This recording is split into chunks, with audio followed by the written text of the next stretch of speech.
Banyak yang mengenal istilah darah kotor.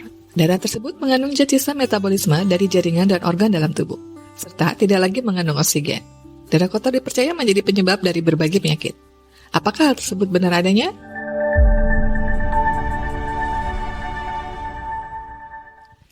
Berbagai mitos berkembang terkait dengan asal-usul darah kotor. Banyak yang mengira darah kotor adalah darah yang keluar saat haid dan menjadi penyebab jerawat dan bisu. Ternyata hal tersebut hanya sekedar mitos belaka loh. Di dunia kesehatan, darah kotor atau yang bisa juga disebut dengan deoxygenated blood mengacu pada kondisi saat darah mengandung tinggi karbon dioksida. Faktanya, pemakaian istilah darah kotor sebagai penyebab jerawat, bisu, atau menstruasi tidak tepat.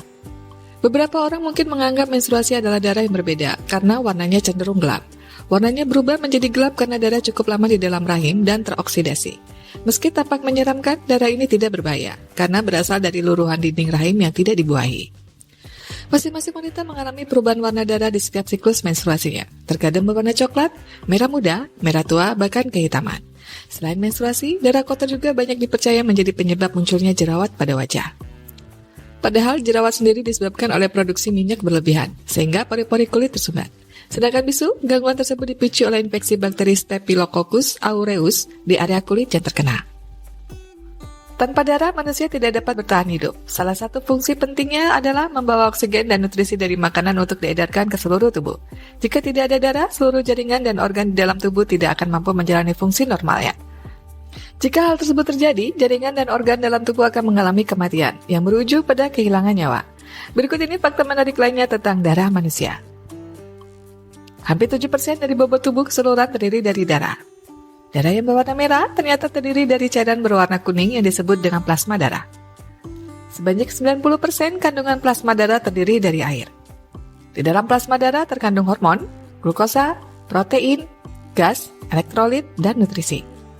Trombosit, sel darah putih, dan sel darah merah mengambang di plasma darah. Hanya sel darah merah yang bertanggung jawab untuk membawa dan mengedarkan oksigen ke seluruh tubuh. Sel darah merah terdiri dari hemoglobin yang terdiri dari protein mengandung zat besi. Warna merah pada darah terdiri dari gabungan oksigen dan zat besi. Sel darah putih dalam darah membentuk sistem pertahanan tubuh yang bertanggung jawab untuk melawan virus, bakteri, dan penyakit menular lainnya. Trombosit berperan dalam proses pembekuan darah agar tubuh tidak kehilangan banyak darah. Pada saat mengedarkan oksigen dan nutrisi, darah juga membawa limbah yang tidak terpakai dari dalam sel-sel tubuh.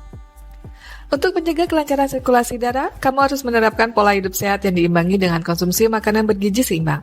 Di samping itu, kamu juga bisa mengkonsumsi suplemen vitamin B3, zat besi, dan omega 3.